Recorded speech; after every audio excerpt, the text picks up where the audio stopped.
இந்த நாளிலும் நம் அனைவருடைய தியானத்திற்கும் வசதியாக ஏசாயா தீர்க்கதரிசியின் புஸ்தகம் 30வது அதிகாரத்தின் 19வது வசனத்தை நம்மில் ஒருவர் வாசிக்க நாம் கவனிப்போம். ஏசாயா 30:19.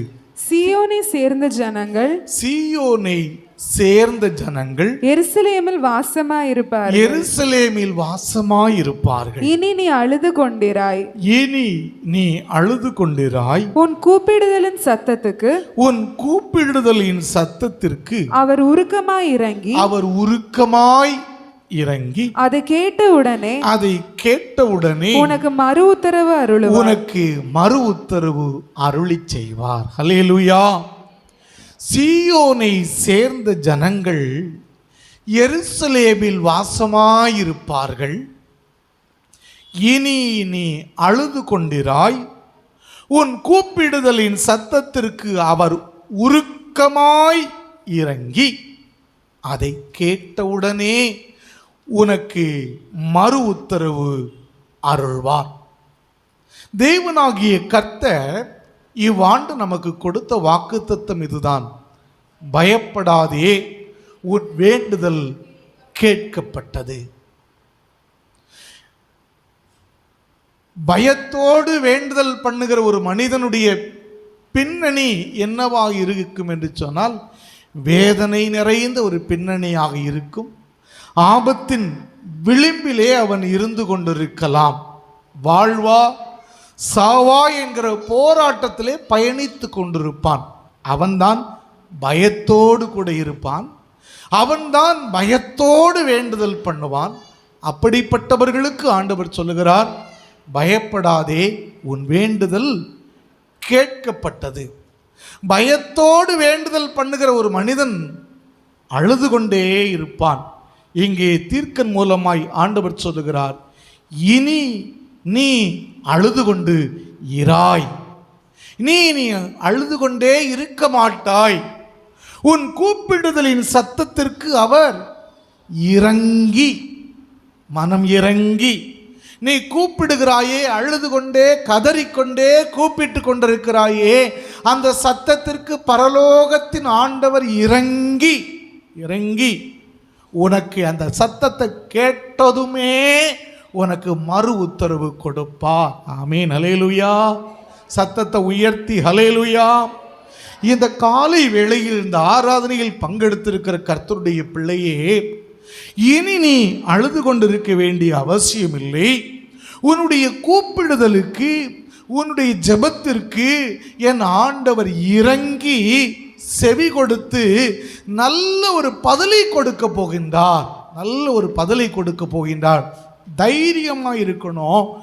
வேண்டுதல் கேட்கப்பட போகிறது. உன் வேண்டுதல் இவ்வாண்டு கேட்கப்பட போகிறது. இந்த ஆண்டு அசாதாரணமான ஒரு காரியத்திலே உனக்கு ஒரு விடுதலை கிடைக்க போகிறது. நெடுங்காலமாய் அழுது கொண்டிருக்கிறாயே, இனி நீ அழுது கொண்டிருக்க வேண்டிய அவசியம் இல்லை. உன் சத்தத்தை கேட்டு என் ஆண்டவர் மறு உத்தரவு கொடுப்பார். தீர்க்கன் எரேமியா இதை கொஞ்சம் வித்தியாசமாய், ஆண்டவருடைய உணர்வை பெற்றவராய், தூண்டுதலை பெற்றவராய் சொல்லுகிறார். வாசிக்க கவனிப்போம். எரேமியா 3வது அதிகாரத்தின் 21வது வசனத்தை இஸ்ரவேல் புத்திரர் ஒருவர் வாசிக்கலாம். இஸ்ரவேல் புத்திரர் தங்கள் வழியை மாறுபாடு ஆக்கி தங்கள் தேவனாகிய கர்த்தரை மறந்தது நிமித்தம் அழுது கொண்டு விண்ணப்பம் செய்யும் சத்தம் உயர்ந்த ஸ்தானங்களிலே கேட்கப்படும். தீர்க்கன் எரேமியா ஏசாயா என்ன சொல்லுகிறார்? எப்பா, உன் கூப்பிடுதலின் சத்தத்திற்கு அவர் இறங்கி மறு உத்தரவு அருளுவார். எப்பா, நீ அழுதுகிட்டு இருக்கிறதுக்கு காரணம் என்ன என்கிறது தீர்க்கன் எரேமியா சொல்லுகிறான்.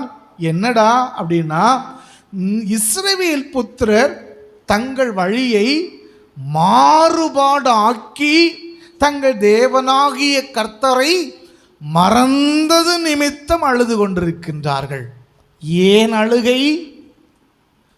தேவனாகிய கர்த்தரை மறந்து விட்டோம். ஏன் அழுது கொண்டிருந்தோம்? நம்முடைய வழியை மாறுபாடாக்கி விட்டோம். நம்முடைய வழியை மாறுபாடாக்கி விட்டோம். இப்பொழுது ஆண்டவர் நமக்கு வாய்ப்பு கொடுக்கிறார். நீ உன்னுடைய வழியை மாறுபாடாக்கி இஸ்ரவேலின் தேவனாகிய கர்த்தரை மறந்து நீ அழுது கொண்டிருக்கிறாய் அல்லவா? பரவாயில்லை, இப்ப நீ அழுது கொண்டிருக்கிற ஓ சத்தத்துக்கு நான் செவி கொடுத்து உனக்கு இறங்குவேன். ஆமேன். சத்தத்தை உயர்த்தி ஆமேன். அல்லேலூயா. ஆண்டவர் இறங்குவார். அழுகைக்கு காரணம் நம்முடைய வழி மாறுபாடாய் போனதுதான். கண்ணீருக்கு காரணம் நம்முடைய வழி மாறுபாடாய் போனதுதான். நம்முடைய வாழ்வில் ஏற்பட்ட பல்வேறு இன்னல்களுக்கும் துன்பங்களுக்கும் காரணம் எரேமியா சொல்லுகிறார், தேவனாகிய கர்த்தரை மறந்ததுதான். என்னங்க சொல்றீங்க? நான் கர்த்தர் கர்த்தர் கர்த்தர் தானே கூப்பிட்டுக்கிட்டு இருக்கிறேன். நான் எப்போ பார்த்தாலும் ஆண்டவர் தானே சொல்லிக்கிட்டு இருக்கேன்.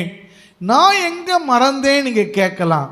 ஒரு உதாரணத்தை நான் நினைப்பூட்டி விட்டு இன்றைய செய்திக்குள்ளே நான் போய் விடுகிறேன். மோசே ஆண்டவர்கிட்ட போய் கற்பனைகளை வாங்குவதற்காக மலை மேலே போயிட்டான். கீழே ஆரோன் இருக்கிறான், இஸ்ரவேல் ஜனங்கள் இருக்கிறாங்க. மோசே வருவதற்கு கொஞ்சம் காலதாமதம் ஆனபோது மோசையை பார்த்து ஆரோனை பார்த்து சொன்னாங்க, மோசைக்கு என்ன ஆச்சுன்னே தெரியலன்னு சொன்னாங்க.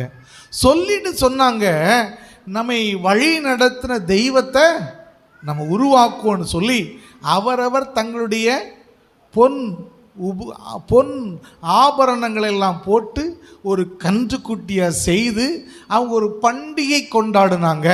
பண்டிகைக்கு பேனர் கட்டினாங்க. அந்த பேனரில் என்ன பேர் போட்டிருந்தாங்க? கர்த்தருக்கு பண்டிகை. எம்மா, இந்த இஸ்ரவேல் ஜனங்கள் இப்பொழுது கன்றுக்குட்டியை வைத்து ஆராதிக்கின்றார்கள். ஆனால் டைட்டில் என்னது? கர்த்தருக்கு பண்டிகை. இன்று நீங்களும் நானும் தேவனாகிய கர்த்தரை மறந்தோ.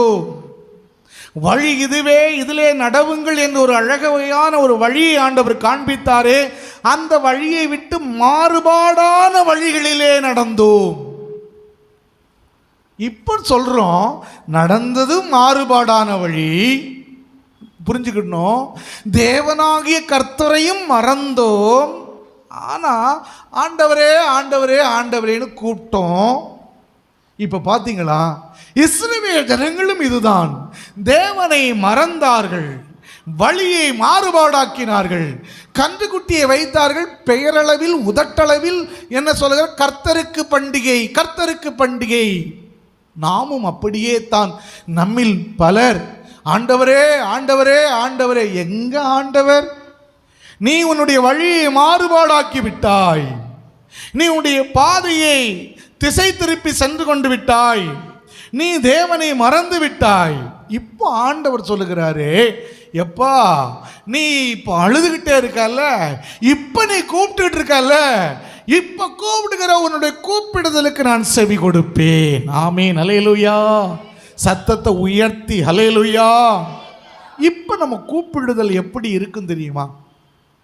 ரொம்ப நாள் அழுதுகிட்டு இருக்கோம், இனி நீ அழ வேண்டிய அவசியம் இல்லை என்று சொல்லுகிற நம்முடைய ஆண்டவருக்கு முன்னாடி நம்ம எப்படி அழுதுகிட்டு இருக்கிறோம் தெரியுமா? எப்படி அழுகிறோம் தெரியுமா? வாசிக்க கவனிப்போம். ஒரு உதாரணத்திற்கு லூக்கா எழுதின சுவிசேஷம் 22வது அதிகாரத்தின் 62வது வசனத்தை வாசிப்போம். லூக்கா 22:62. வெளியே போய் மனங்கசந்து அழுதான். யாருமா? பேதுரு அழுகிறான். மனம் கசந்து அழுகிறான். நண்பா, உன் வேண்டுதல் கேட்கப்படுகிறது. நீ அழுது கொண்டிருக்கிறாய். காரணம், நீ வழியை விலகி சென்று விட்டாய். காரணம் என்ன என்று சொன்னால், உன்னுடைய வாழ்க்கையில தேவனையும் மறந்தாய். இப்பொழுது என் ஆண்டவர் சொல்லுகிறார், இந்த நீ அழுது கொண்டு அவரை நோக்கி கூப்பிடும்போது, எப்படி கூப்பிடும்போதா? மனம் கசந்து அழும்போது. உன்னுடைய ஜெபம் எப்படி இருக்கணும் தெரியுமா? மனம் கசந்து. இந்த பேதுரு அப்படிதான் ஜெபம் பண்றான். இந்த பேதுருடைய லைஃப் ஸ்டைலெல்லாம் நீங்க பார்த்தீங்கன்னா ரொம்ப ஆச்சரியமாக இருக்கும். இவரா இப்படி நடந்து கொண்டார் என்று சொல்லி நம்ம கேள்வி கேட்கிற அளவுக்கு இருக்கும் பேதுருடைய வாழ்க்கை. மத்தேயு 14வது அதிகாரம் 28 மற்றும் 29 அவரை நோக்கி, இந்த 2 வசனத்தையும் வாசிப்போமானா நமக்கு தெரியும், பேதுரு அவரோடு கூட சில சீடர்கள் படவில் பயணித்து கொண்டிருக்கின்றார்கள். இந்த படவிலே பயணித்து கொண்டிருக்கும் போது இயேசுநாதர் ராத்திரியில் அப்படி கடலில் என்ன செய்கிறாரு? நடந்து வருகிறார். இவங்கெல்லாம் ஏதோ பேய் பிசாசுன்னு சொல்லி அலறிக்கிட்டு இருக்கிறாங்க. இல்லைப்பா, பயப்பட வேண்டாம், நான் தான் அப்படின்னு தன்னை இயேசுநாதர் அறிமுகப்படுத்துகிறார். உடனே பேதுரு சொல்லுகிறான், ஆண்டவரே நீரே ஆனால் நான் உங்களை போல் அந்த கடலில் நடந்து வர்றதுக்கு சொல்லுங்க அப்படின்னு அத்தனை சீடர்கள் மத்தியில் தைரியமாக சொல்லிட்டு அந்த கடல் தண்ணீரில் நடந்தவன் தான் இந்த பேதுரு. ஆமென், அல்லேலூயா. சாதாரண ஆள் அல்ல, அப்படிப்பட்ட ஒரு வீரன், விசுவாச வீரன், ஆண்டவருடைய வார்த்தை மேல் பற்றுறுதி கொண்டவன். ஆமா, மற்ற எல்லாரை விட மிகவும் சிறப்பானவன். இந்த பேதுரு ஒரு முறை இயேசுநாதர் எல்லா சீடர்கள்ட்டையும் ஒரு கேள்வி கேட்பார். மத்தேயு 16 வாசிப்போமான நமக்கு தெரியும். என்ன கேள்வி? எப்பா, ஜனங்கள் என்ன யாருன்னு நினைக்கிறாங்க? அவன் கொடுத்த பதில் 16வது வசனத்தில் இருக்கிறது. வாசிப்போமா? இயேசு அவர்களை நோக்கி, 16வது வசனம். இயேசு அவர்களை நோக்கி, அவர்கள் போக வேண்டுவதில்லை, நீ ஜீவனுள்ள தேவனுடைய குமாரனாகிய கிறிஸ்து. பாத்தீங்களா? ஜீவனுள்ள தேவனுடைய குமாரனாகிய கிறிஸ்துன்னு பேதுரு அவ்வளவு விபரமாய் சொல்லுகிறார். அப்படிப்பட்ட ஒரு பக்தியான ஒரு வாழ்க்கை வாழ்ந்தவன், ஆண்டவரை ரொம்ப உற்று கவனித்தவன், அவருடைய அசைவுகளை எல்லாம் விளங்கி கொண்டவன். அவர் சொல்லுவார், எப்போ நானா ஒன்றும் பேசலப்பா, ஆர்டர் அங்கேருந்து வருது, அதுதான் நான் பேசுகிறேன். நானா அசையலப்பா, அங்கேருந்து சிக்னல் வருது, அதுக்கேற்றாப்புல போயிட்டுருக்கிறேன். பரமபிதா என்ன நினைக்காரோ, என்ன செய்ய விரும்புகிறாரோ அதை தான் நான் செய்கிறேங்கிறத இயேசுநாதர் பல சந்தர்ப்பங்களில் சீடர்களுக்கு வெளிப்படுத்துகிறார். இவன் அப்படியே அந்த ஒவ்வொரு மூமெண்ட்ஸையும் கவனிக்கிறவன். இப்போ அங்கேருந்து இவனுக்கு ஒரு சிக்னல் கிடைக்குது, இது யாருன்னா கிறிஸ்து, கிறிஸ்து என்று. இவ்வளவு நெருக்கமாய் இயேசுவை அறிந்தவன். இன்னும் கவனித்து பார்த்தீங்கன்னா யோவான் 18வது அதிகாரத்தில், யோவான் 18 10வது வசனத்தை வாசிப்போமாமா? அப்பொழுது சீமோன் பேதுரு தன்னிடத்தில் இருந்த பட்டயத்தை உருவி, எப்போ கெத்சமனே தோட்டத்தில் ஜெபம் பண்ண போகிறாங்க, அந்த இடத்துல இயேசுநாதரை பிடிக்கிறதுக்கு கொஞ்சம் போர்ச்சேவர்களெல்லாம் வாராங்க. வந்தபோது இவரால் தாங்கிக்கிட முடியல. எங்கள் தலைவரை நீ பிடிக்க போறியான்னு சொல்லி பட்டயத்தை உருவி ஒரு வேலை ஒருத்தருடைய வலது காதை நினைச்சிட்டானா, வெட்டிட்டானாம். அவ்வளவு வைராக்கியம் உள்ளவன், ஆண்டவரோடு கூட நெருக்கமாக இருந்தவன், ஆண்டவரை மனதார நேசித்தவன். இயேசுநாதர் இன்னொரு முறை சொல்லுகிறார், மத்தேயு 26வது அதிகாரத்தில் சொன்னார், எப்பா சாத்தான் போட்டு உங்களை சுலகுல போட்டு உடைக்க போகிறான், நிறைய பிரச்சனை உங்களுக்கு வரப்போகிறது, எல்லாம் சதறி ஓட போறீங்க அப்படின்னு சொல்லும்போது இவன் கொடுக்கிற பதில் என்ன? 35வது வசனம், மத்தேயு 26. 35. அதற்கு பேதுரு, நான் உம்மோடு மறிக்க வேண்டியதாயிருந்தாலும் உம்மை மறுதலிக்க மாட்டேன் உம்மை மறுதலிக்கவே மாட்டேன். யோசித்து பாருங்க, உம்மோடு கூட நான் மறிக்க வேண்டியதா இருந்தாலும் நான் மறுதலிக்க மாட்டேன்னு சொன்னான். இப்போ இப்படி வாழ்ந்துகிட்டு இருந்தவன் இந்த மனிதனுடைய வாழ்க்கை எவ்வளவு மோசமாக போயிட்டு இருக்கிறத பாருங்க. நமக்கு எல்லாருக்கும் தெரியும், இயேசுநாதரை விசாரணை கைதியாய் கொண்டு போகிற கொஞ்சம் மணி நேரத்தில் 3 முறை இயேசு எனக்கு தெரியாது தெரியாது தெரியாதுன்னு மறுதலித்து விட்டான். எனக்கு அன்பான ஆண்டவருடைய பிள்ளையே, அவனுடைய வழி விலகிவிட்டது. எரேமியா 3 நம்ம வாசித்தோமே, எரேமியா 3:21. அதை மீண்டும் ஒரு விஷயம் கூட நினைப்பூட்டும்படி பின்னாடி வருவோம். இஸ்ரவேல் புத்திரர் தங்கள் வழியை மாறுபாடாக்கி தங்கள் வழிகளை மாறுபாடாக்கி தங்கள் தேவனாகிய கர்த்தரை மறந்ததின் நிமித்தம் மறந்து விட்டார்கள். போதும், மறந்ததுனால அழுதுகிட்டே இருக்கிறாங்க. இங்கே பேதுரு தன் வழியை மாறுபாடாக்கி விட்டான். எப்படி இருந்தான்? பட்டயத்தை எடுத்து தன்னுடைய தலைவனுக்காக சண்டை போடுறதுக்கும் ஆயத்தமாயிருந்தவன், உயிரை கொடுக்கிறதுக்கும் ஆயத்தமாயிருந்தவன், அவரை குறித்த தகவலை பரமபிதாவிடமிருந்து கேட்டு பெற்றவன். இப்படிப்பட்ட ஒரு ஆழமான அனுபவமும் அவருடைய வார்த்தை மேலே மற்ற எந்த சீடர்களும் வைக்காத அளவுக்கு ஒரு விசுவாசம் நம்பிக்கை கொண்டு கடல்லையே நடந்து போனவன். இப்போ அந்த சிச்சுவேஷனில் அவனை சுற்றிலும் யார் இல்லை அப்படின்னா இயேசுநாதர் இல்லை. இவ்வளவு சிச்சுவேஷன் நம்ம ஏற்கனவே பார்த்த அவ்வளவு சூழ்நிலையிலையும் அவர் அந்த பிரசன்ஸில் இருக்கிறாருன்னா இயேசுடைய அந்த அவருடைய பிரசன்ஸில் இருக்கிறார், அவருடைய ஆளுகைக்குள் இருக்கிறார். இந்த நடந்த நிகழ்வெல்லாம் இயேசுவின் அருகாமையில் இயேசுவோடு இயேசு பார்த்துக்கிட்டு இருக்கிறாரு. இப்போ இயேசு இல்லை, இயேசு எங்கே கொஞ்சம் தள்ளி விசாரணைக்கு கொண்டு போகப்பட்டார், கொஞ்சம் தள்ளி இருக்கிறார்.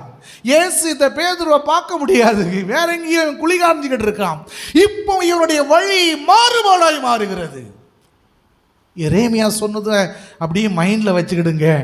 தங்கள் வழியை மாறுபாடாக்கி.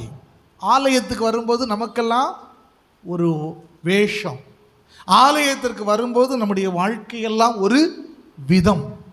ஆலயத்தை விட்டு வெளியே போயிட்டோம் அப்படின்னா நம்முடைய வாழ்க்கை இன்னொரு விதம். வழியை மாறுபாடாக்கி கொள்ளுகிறோம்.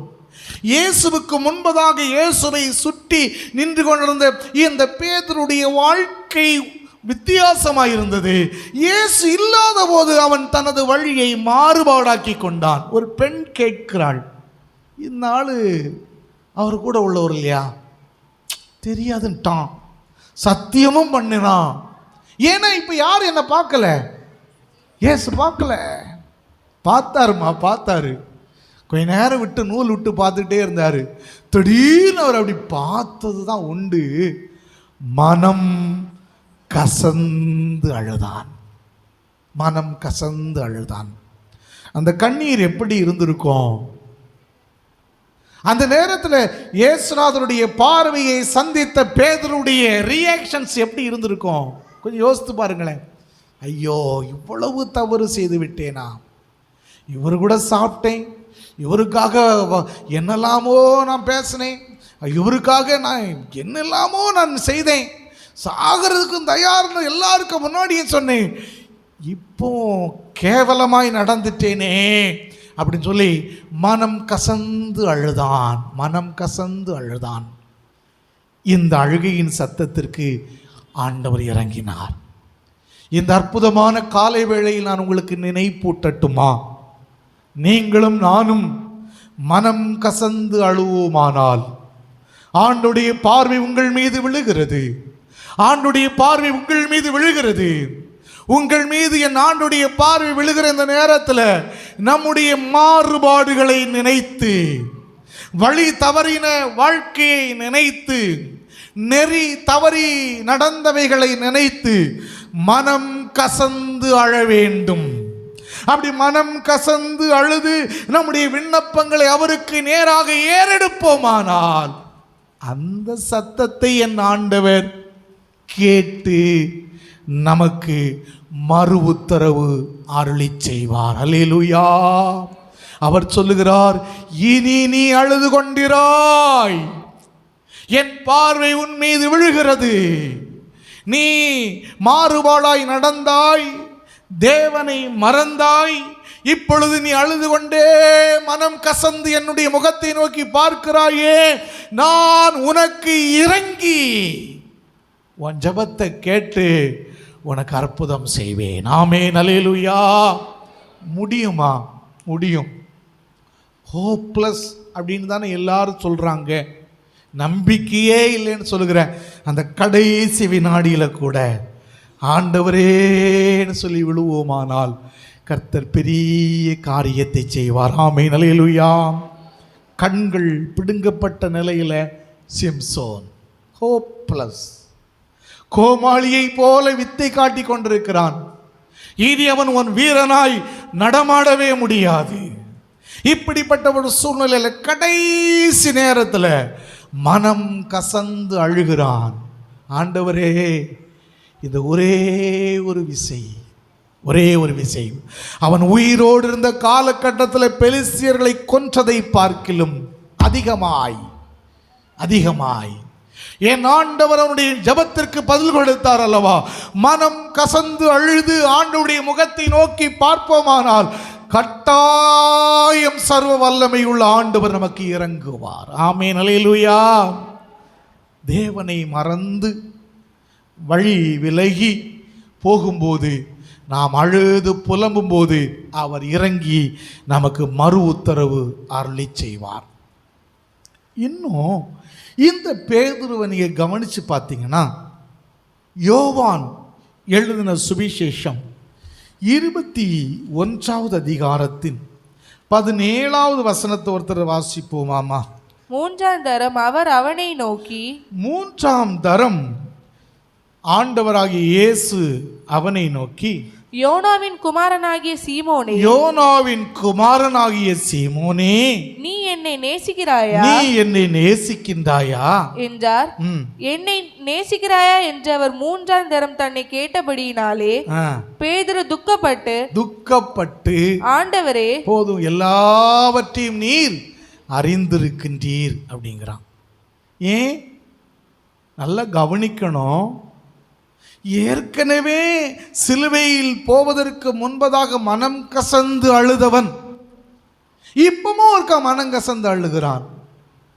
அப்படின்னா அர்த்தம் என்ன? இவன் திருப்பவும் எங்க போயிட்டான்? தன் வழியை மாறுபாடாக்கி கொண்டான். எரேமியா 3:21 டக்குன்னு வாசிங்க. இஸ்ரவேல் புத்திரர் தங்கள் வழிகளை மாறுபாடாக்கி, ஒருக்கா இல்லம்மா, ஒரு முறை மாறினா நம்ம அப்படி தானே சொல்லுவோம். பிள்ளைகளுக்கெல்லாம் எக்ஸ்கியூஸ் கொடுப்போம். ஒரு முறை தப்பு பண்ணா பரவாயில்ல, நீ எப்போ ஏமா அந்த பேதுரு இங்கே மிக முக்கியமான பாயிண்ட்ல மனம் கசந்து அழுது தன்னுடைய வாழ்க்கையை அர்ப்பணித்திருக்கின்றான். இப்போ இயேசுநாதர் சிலுவையில் அறையப்படுகிறார், உயிர் தெழுகிறார். உயிர் தெழுந்த போது எல்லாரும் ஓடி ஒளிகிறாங்க. இயேசுநாதர் தேடி போகிறாரு. எப்பா, நான் உயிரோடு தாண்டா இருக்கிறேன்னு சொல்லி எல்லாருக்கும் முன்னாடி அப்பீர் ஆகிறாரு. எல்லாருக்கும் முன்னாடியும் தன்னை வெளிப்படுத்திக்கிட்டு இருக்கிறாரு. என்ன நடந்தோ தெரியல, எல்லாருக்கும் லீடர் யார் தான்? இவர் தான். அந்த 21வது அதிகாரத்தின் யோவான் 21 முதல் வசனத்தை வாசிங்க. இவைகளுக்கு பின்பு சீசருக்கு தம்மை வெளிப்படுத்தினார். 2 வாசிங்கம்மா. 2:21 சீமோன் பேதுருவும் திதுமு எனப்பட்ட தோமாவும் கலிலேயா நாட்டில் உள்ள கானானூரானாகிய நாத்தான்வேலும் செபதேயுவின் குமாரரும் அவருடைய சீசர்கள் வேறு 2 பேரும் கூடி இருக்கும்போது சீமோன் பேதுரு மற்றவர்களை நோக்கி, மீன் பிடிக்க போகிறேன். நீ போய் தொலைக்க வேண்டியதானே? தன் வழியை மாறுபாடாக்கி கொள்ளுகிறான் பேதுரு. ஏன் நீ தொலைய வேண்டியதானே? நான் போறேன், நீயும் வாரியா? நிறைய பேர் போகிறவன் திரும்பி வந்துடுவான், ஆனால் கூடால போகிறவன் என்ன செய்ய மாட்டான், வரமாட்டான். அவன் இங்கே இல்லை எங்கேயுமே போக மாட்டான். இதே போல தான் இந்த பேதுரு என்ன பண்ணுறார் பாருங்க. எப்போ நான் மீன் பிடிக்க போகிறேன், என்ன அருகதை, 3.5 ஆண்டு காலம் கடுமையான பயிற்சி, சிறப்பான அனுபவங்கள், பரலோக அனுபவங்கள். எப்பா வீட்டுக்கு போக வேண்டாம், இங்கேயே இருந்துருவோம். உங்களுக்கு ஒரு கூடாரம், மோசைக்கு ஒரு கூடாரம், எலியாவுக்கு ஒரு கூடாரம், இப்படியே இருந்துருவோம். கூட்டம் தொடங்கினது போல இருந்துச்சு, சீக்கிரமாக முடிஞ்சிச்சு. இப்படியெல்லாம் நாம் பேசுறது போல இவங்க வாழ்ந்தவர் தான் இந்த பேதுரு சொல்றார், இல்லை நான் மீன் பிடிக்க போகிறேன். எல்லாவற்றையும் மறந்தான். எனக்கு அன்பான ஆண்டவருடைய பிள்ளையை தங்கள் வழிகளை என்ன செய்கிறாங்களாம், மாறுபாடாக்கி கொள்ளுகிறார். ஒரு முறையாமா? நம்ம வாழ்க்கையில் எத்தனை முறைமா நம்முடைய வழியை மாறுபாடாக்கி கொள்ளுகிறோம்? நம்முடைய வாழ்க்கையில் எத்தனை முறை ஐயா அந்த தேவனை மறக்கின்றோம்? இஸ்ரவேல் ஜனங்கள் 40 ஆண்டு கால பயணத்தில் எத்தனை முறை ஐயா தேவனுக்கு விரோதமாய் கலகம் செய்தார்கள். ஆண்டவர் விடலை. என்ன நடக்கும் அப்படின்னா, ஒரு பிரச்சனை இல்லைம்மா, நீயும் நானும் நமது வழிகளை மாறுபாடாக்கினால், நீங்களும் நானும் நம்முடைய தேவனாகிய கர்த்தரை மறந்தால், காலமெல்லாம் அழுது கொண்டிருக்கிற அளவுக்கு சூழ்நிலைகளை பிசாசு நமக்கு கொடுத்து விடுவான்.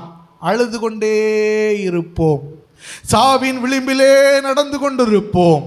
ஒரு படி மேலே ஏறலாம் என்று கால்களை தூக்கி வைத்தால் 10 படி கீழே பின்னிட்டு சறுக்கி கீழே விழுவோம்.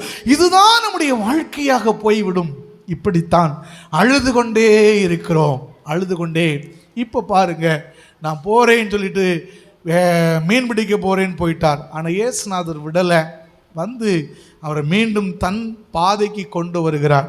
அவனை பார்த்து கேட்குறாரு, எப்பா நீ ஆடுகளை மேய்ப்பியாப்பா? அவன் என்ன சொல்லிட்டான், எஸ்ன்னு தான் சொன்னான். 2வதும் கேட்குறாரு, செய்வியா? எஸ். இப்போ 3வதும் கேட்குறாரு. உடனே அவன் என்ன செய்கிறான், துக்கப்பட்டு. அப்போ ஃபர்ஸ்ட் 2 நேரம் என்ன அப்படின்னா, முழு இருதயத்தோடு அவனுடைய அர்ப்பணம் இல்லை. ஆண்டவர் உங்களையும் என்னையும் பல நேரங்களிலும் சந்திக்கின்றார், தம்முடைய வார்த்தை மூலம் பேசுகின்றார், நம்முடைய வாழ்க்கையை மாற்றணும்னு விரும்புகிறார். நீ அழுது கொண்டிருக்கிற அழுகைக்கு நிரந்தரமான ஒரு முற்றுப்புள்ளி வைக்கணும்னு அவர் விரும்புகிறார். விரும்பி உன்னை சந்திக்கும் போது நீயும் நானும் என்ன பண்ணுகிறோம் அப்படின்னா, மேலோட்டமாய் ஒப்பு கொடுக்கிறோம், மேலோட்டமாய். ஆனால் ஆண்டவர் ஆழமான ஒரு அர்ப்பணத்தை எதிர்பார்க்கிறார். இங்கே பேதுரு மிகுந்த துக்கத்தோடு கூட, ஆண்டவரே அதை நீரே அறிவீர். அவருக்கு தெரியும். பேதுருட்ட கேட்ட உடனே பேதுரு ஆமான்னு சொல்கிறான்.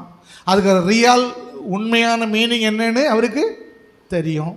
2வது ரியல் மீனிங் என்னன்னு தெரியும். நாமும் அப்படி தானே சில வேலைகளில் வீட்டில் பிள்ளைகள்கிட்ட பெற்றோர் ஏதோ ஒரு வேலையை செய்ய சொல்லுவாங்க.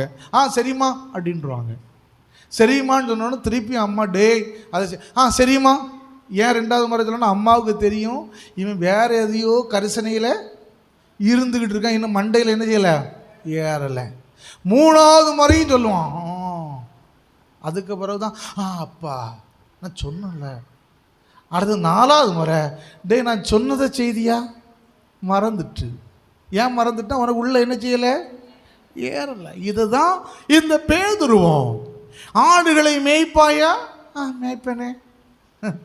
ஆடுகளை மேய்ப்பியா? ஓகே மேய்ப்பனே. ஆடுகளை மேய்ப்பாயா?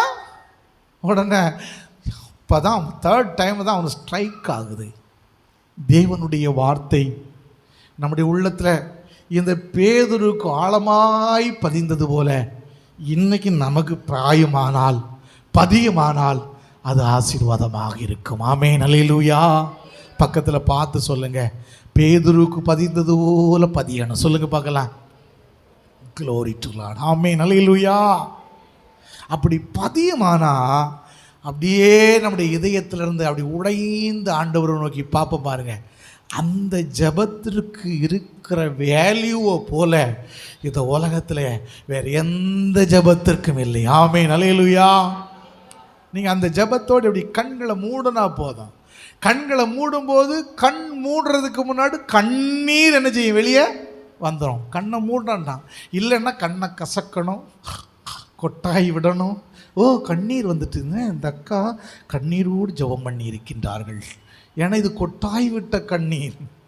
ஆனால் அந்த பேதுரு துக்கப்பட்டது போல, பேதுரு அழுதது போல, பேதுரு மனங்கசந்தது போல நீங்களும் நானும் மனம் கசந்து அழுவோமானால்.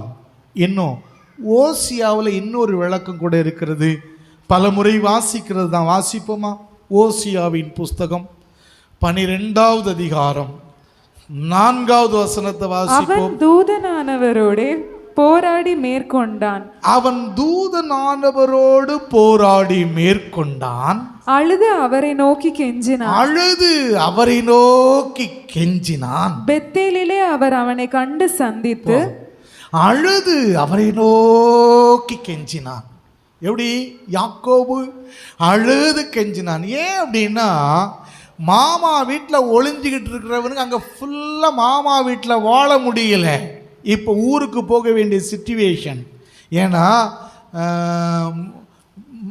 மாமா லாபானுடைய ஃபேஸ் எக்ஸ்பிரஷன் எல்லாம் மாறிட்டு, மாமாவின் பிள்ளைகள் பசங்களுடைய முகஜாடையெல்லாம் மாறிட்டு, அப்பாவை இவன் கொள்ளையடிச்சுக்கிட்டு இருக்கான்னு சொல்லி உடனே இவன் ஊருக்கு போகலான்னு இருக்கும்போது ஆண்டவர் சொல்லிட்டார், நீ கிளம்புன்னு சொல்லிட்டார். இவன் கிளம்ப போகிறான்.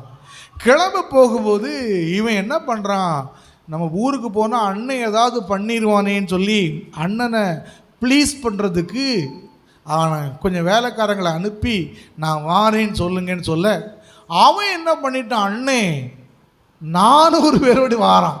இவனுக்கு எப்படி இருக்கும், பேரிங் இடி. அப்பா, நான் வாரேன்னு சொன்னால் அவன் வாழைக்குழலாம் கட்டி ஸ்பீக்கரில் வச்சு பாட்டு போடுவான்னு பார்த்தா 400 பேர் இங்கே வாரான், தொலைச்சி கட்டுறான்டா அப்படின்னு சொல்லிட்டு பயந்து போனான். நீங்கள் அந்த பகுதியை வாசித்து பார்த்தீங்கன்னா, வேர்டு பை வேர்டாக நீங்கள் வாசித்தீங்கன்னா அவருடைய அந்த எமோஷனல்ஸ் அதில் மறைஞ்சிருக்கிறது தெரியும். இவன் பயப்படுறான். பயந்து ஆண்டுடைய சன்னிதானத்தில் அழுது ஜபம் பண்ணுற அந்த ஜபம்தான் அந்த ஆதியாகமம் 32 இருக்குது. அழுது தேவனை நோக்கி கெஞ்சினான். ஓ, அந்த அழுது அவன் ஆண்டவரை நோக்கி கெஞ்சும் போது நம்ம ஏற்கனவே வாஸ்தம், மாறுபாடுகளை விட்டு தேவனை மறந்து வாழ்ந்து கொண்டிருக்கும் போது அழுகைதான். அப்படிப்பட்ட சூழ்நிலையில் ஆண்டவரேன்னு சொல்லி அழுது ஜபம் பண்ணுவோமானால் தேவனாகிய கர்த்தர் நம்முடைய விண்ணப்பத்தையும் வேண்டுதல்களையும் கேட்டு நமக்கு இறங்கி நமக்கு அற்புதம் செய்வார். ஆமென், அல்லேலூயா. மீண்டும் நான் சொல்லுகிறேன், உங்கள் வாழ்க்கையை கட்டி எழுப்புவதற்கு ஜெபம் என்கிற ஒற்றை ஆயுதத்தை தவிர ஆண்டவர் உனக்கு வேற எதையுமே வைக்கலம்மா, வேற எதையுமே வைக்கல. நடந்து போய்கிட்டு இருக்கும்போது புதையல் கிடைக்காதான் நீ நினைக்கிற, புதையல் இல்லைம்மா. நீ முழங்கால் போட்டு ஆண்டவரேன்னு கதறினா போதும், அந்த புதையலை எல்லாம் தன்னகத்தே வைத்திருக்கிற, அந்த பொக்கிஷத்தையோடு கூட சுமந்து நடந்து கொண்டிருக்கிற தேவனாகிய கர்த்தர் உன்னை ஆசீர்வதிப்பார். ஆமென், அல்லேலூயா. ஜபத்தை விட சிறப்பான வெகுமதி உனக்கு இல்லை.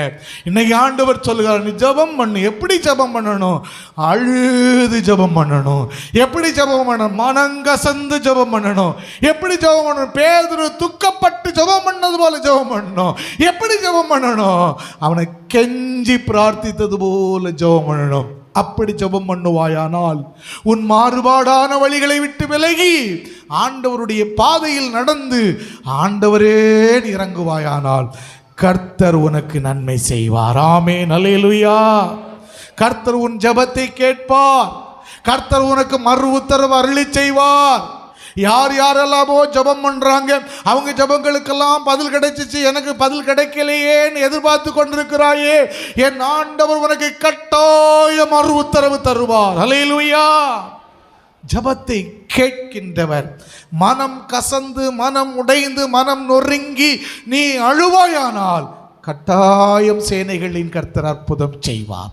இன்னைக்கு இந்த ஆண்டுடைய சன்னிதானத்தில் மனம் கசந்தவர்களாய் நம்முடைய வாழ்க்கையை அர்ப்பணம் செய்ய போகிறோம். எல்லாரும் எழுந்து நிற்போமா? ஆண்டுடைய திருமுகத்தை நோக்கி நாம் பார்ப்போம். Glory to Jesus. Hallelujah. எல்லாருடைய கண்களும் மூடி இருக்கட்டும். சேனைகளின் கர்த்தர் உங்களுக்கும் எனக்கும் ஒரு அற்புதத்தை செய்ய போகின்றார். சேனைகளின் கர்த்தர் நம்முடைய சிறையிருப்புகளை மாற்றப் போகிறார். சேனைகளின் கர்த்தர் உனக்கும் எனக்கும் மறு உத்தரவு கொடுக்க போகின்றார். Glory to Lord. தூனமல சந்தனலரதி அந்தனம்மா யெகோவா ஈரே எல்லாமே பார்த்து கொள்வே யெகோவா ஈரே எல்லாமே பார்த்து கொள்வே. கலங்கலேன்னு சொல்லுங்க. கலங்கலப்பா நாங்க கலங்கலப்பா கலங்கலப்பா நாங்க கலங்கலப்பா கர்த்தராவோ என் புகலிடமே கருத்தோடு துதித்திடுவே கர்த்தராவோ என் புகலிடமே கருத்தோடு துதித்திடுவே. யெகோவா ஷம்மா கூடவே இருக்கிறே. வாயைத் திறந்து எல்லாரும் யெகோவா எங்க கூட இருக்கிற தெய்வமே கூடவே இருக்கிறே. ஸ்தோத்திரம் சொல்லுங்க பார்க்கலாம். ஸ்தோத்திரமே அப்பா ஸ்தோத்திரமே ஆமப்பா பரலோகத்தின் தகப்பனே ஸ்தோத்திரமே கர்த்தராவோ என் புகலிடமே கருத்தோடு துதித்திடுவே கர்த்தராவோ என் புகலிடமே கருத்தோடு துதித்திடுவே. அழுது கொண்டே இருக்கிறாய், பயந்து நடுங்கிக் கொண்டே இருக்கிறாய். மனம் கசந்து ஆண்டுடைய முகத்தை நோக்கி பார்ப்பாயானால், கெஞ்சி அவருடைய திருமுகத்தை நோக்கி நீ பார்ப்பாயானால், ஓ என் தேவனாகிய கர்த்தர் உனக்கு மறு உத்தரவு அருளி செய்வார்.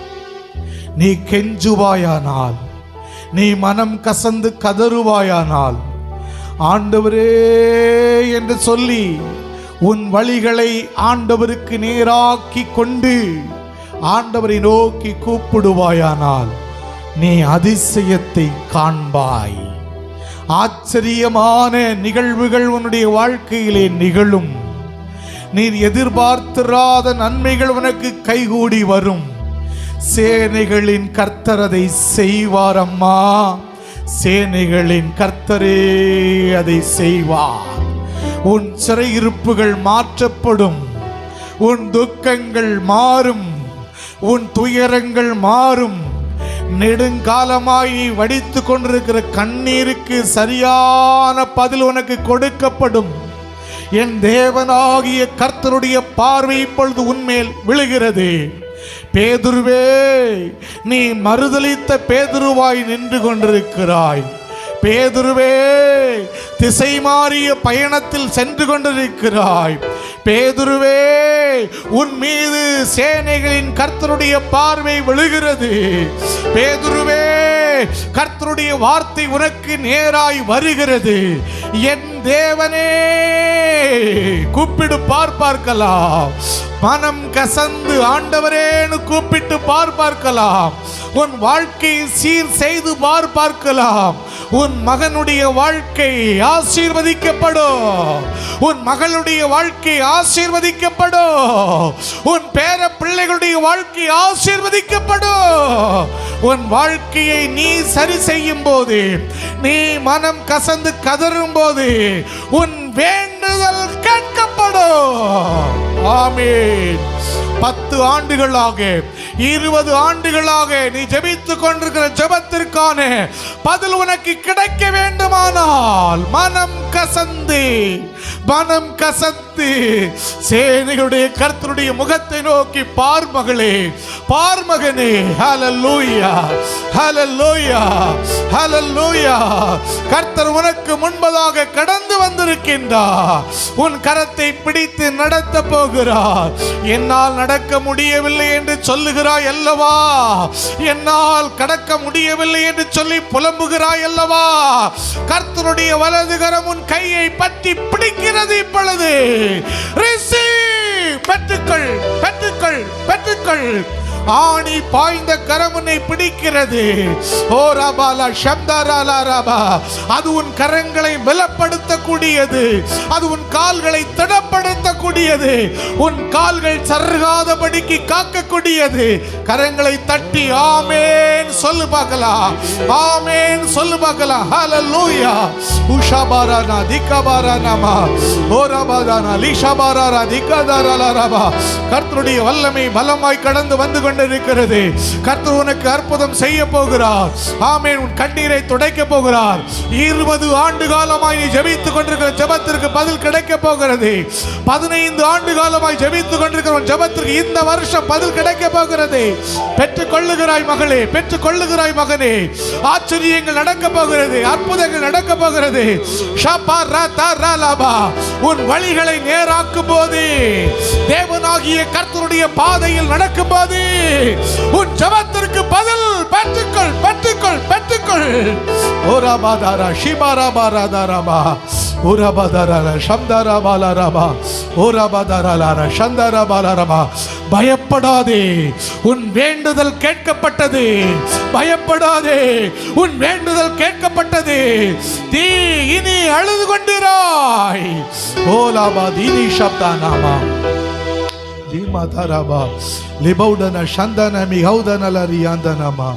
எங்கள் பரலோகத்தின் ஆண்டவரே, அருமையானவது பிள்ளைகள் அழுது கொண்டிருக்கிறது நீர் அறிவீர். பயத்தோடு நடுங்கி கொண்டிருக்கிறது நீர் அறிவீர். ஆண்டவரே, அவமானங்களும் தோல்விகளும் என்னை சூழ்ந்து கொள்ளுமோ என்று சொல்லி தயக்கத்தோடு கூட இருக்கிற நீர் அறிவீர். தங்கள் கோணலான வழிகளை நேர்மையாக்கி ஆண்டவரே உம்மை நோக்கி தம்முடைய பிள்ளைகள் அழுது புலம்பும் பொழுது நீர் ஆச்சரியமான பாதைகளை ஏற்படுத்தி அதிசயமாய் நடத்த வல்லமையுள்ளவரப்பா. அதை நீர் விளங்க பண்ண போகிறீரப்பா. அந்த வேண்டுதலை நீர் கேட்கிறீர் கர்த்தாவே. அந்த அழுகையை மாற்ற போகிறீர் கர்த்தாவே. அந்த சிறையிருப்பை மாற்ற போகிறீர் கர்த்தாவே. ஓ தேங்க்யூ ஹோலி ஸ்பிரிட். தீபாரா சந்தானாமாலா தியாந்தானாமால் தரபா. சேனைகளின் கர்த்தாவே, இந்த ஜபத்தில் கலந்திருக்கின்ற ஒவ்வொரு சிறியோரையும் ஒவ்வொரு பெரியோரையும் ஆசீர்வதியும் சுவாமி. இரத்த கோட்டைகள் மறைத்துக் கொள்ளும். உம்முடைய சமாதானத்தினால் மூடும். சகல விதமான இருளுக்கும் நீங்களாக்கும். வந்திருக்கிற ஒவ்வொருவரையும் ஆசீர்வதியும் கர்த்தாவே. இந்த வாரம் முழுவதும் உம்முடைய கிருபை தங்கி இருக்கட்டும். எங்கள் தேவைகளும் சந்திக்கப்படட்டும். எங்கள் ஆவி ஆத்துமா சரீரம் பாதுகாக்கப்படட்டும். தீமைகளுக்கு நீங்களாக்கும். இயேசுவின் நாமத்தில் வேண்டுகின்றோம் நல்ல பிதாவே, ஆமேன். என் ஆத்துமாவே கர்த்தரை ஸ்தோத்திரி, என் முழு உள்ளமே அவருடைய பரிசுத்த நாமத்தை ஸ்தோத்திரி. என் ஆத்துமாவே கர்த்தரை ஸ்தோத்திரி, அவர் செய்த சகல உபகாரங்களையும் மறவாதே. ஆமேன். ஆசீர்வாதம் நம்முடைய கர்த்தராகிய இயேசு கிறிஸ்துவின் கிருபையும் பிதாவாகிய தேவனுடைய அன்பும் பரிசுத்த ஆவியானுடைய ஐக்கியமும் சிநேகமும் காவலும் நம் அனைவரோடும் இன்றும் என்றும் இனி வரும் சதா காலங்களிலும் தங்கியிருப்பதாக.